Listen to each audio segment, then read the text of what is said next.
par le destin des autres. Ne t'approche pas de l'eau, tu vas mourir. À partir de ce jour, sa mère lui couvrit les yeux avec un foulard en soie et fit croire à tout le monde qu'elle était aveugle. Pendant des années, Lucy n'oublia jamais l'avertissement de sa mère. Ne retire jamais ton bandeau, sauf en cas d'absolue nécessité. Mais après la mort de sa mère, son père et sa belle-mère la vendirent à la famille Smith pour servir d'épouse porte-bonheur à Jack, leur deuxième fils mourant. Le jour du mariage, elle dut épouser un coq qui remplaçait le marié. Heureusement, même si Jack n'en avait plus pour longtemps, c'était un homme bon. Il ne pouvait pas s'opposer à ses parents, mais il se sentait terriblement coupable envers Lucy. Mademoiselle Lucy, je suis vraiment désolé.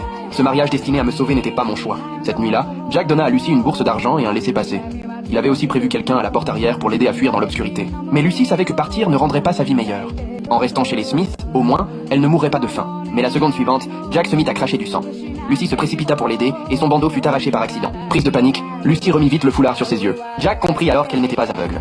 Elle ne voulait simplement pas que les autres sachent qu'elle pouvait voir. Ce que personne ne savait, c'est que chaque fois que Lucy voyait le destin de quelqu'un, elle en subissait le contre-coup.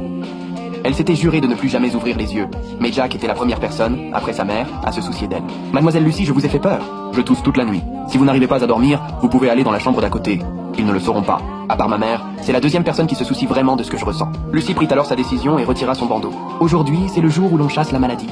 Jette 3 fleurs, une pour la douleur, une pour les malheurs et une pour les soucis. À sa grande surprise, une fumée noire s'échappait du corps de Jack, et elle venait du médicament qu'il buvait chaque jour. Le contre-coup frappa aussitôt Lucy, et une larme de sang coula de son œil. Malgré la douleur, elle dit à Jack que quelqu'un avait trafiqué son médicament. Je n'y connais rien en médecine. Je sais juste que si tu arrêtes de boire ça, ton état s'améliorera peu à peu. Tu dois me croire. Après ce que Lucy venait de faire, Jack comprit que son pouvoir lui faisait du mal. Il lui demanda de ne plus l'utiliser sauf en cas d'absolue nécessité. Mais cette idée lui donna tout de même des frissons. Quelqu'un dans l'immense famille Smith essayait de le tuer. Le lendemain matin, Lucy devait servir le thé aux parents de Jack. Craignant qu'on s'en prenne à elle, Jack força son corps affaibli à se lever pour l'accompagner. En voyant Jack sortir du lit, sa mère saisit la main de Lucy et la considéra comme son porte-bonheur. Elle lui offrit même le bracelet de famille en cadeau de bienvenue. Mais la grand-mère de Jack s'y opposa. Selon elle, un bijou aussi précieux ne devait pas revenir à une paysanne amenée pour porter chance. La mère de Jack l'ignora, mit le bracelet dans la main de Lucy et la fit asseoir à ses côtés pour manger. Lucy avait l'habitude de manger des restes accroupis dans un coin. Elle ne s'était jamais assise à une table pareille, encore moins devant autant de plats délicieux. Jack lui servit délicatement à manger, et pour la première fois, Lucy ressentit la chaleur d'une vraie famille. À ce moment-là, une servante apporta un bol de médicaments fraîchement préparé. Deuxième jeune maître, il est temps de prendre votre médicament. Il ne peut pas boire ce médicament. Lucy, ce médicament maintient Jack en vie. Comment oses-tu l'en empêcher? Lucy affirma devant tout le monde que le médicament avait un problème. Mais quand la grand-mère l'interrogea, elle admit ne rien connaître à la médecine. Tom la mit aussitôt au défi. L'ordonnance venait d'un médecin réputé.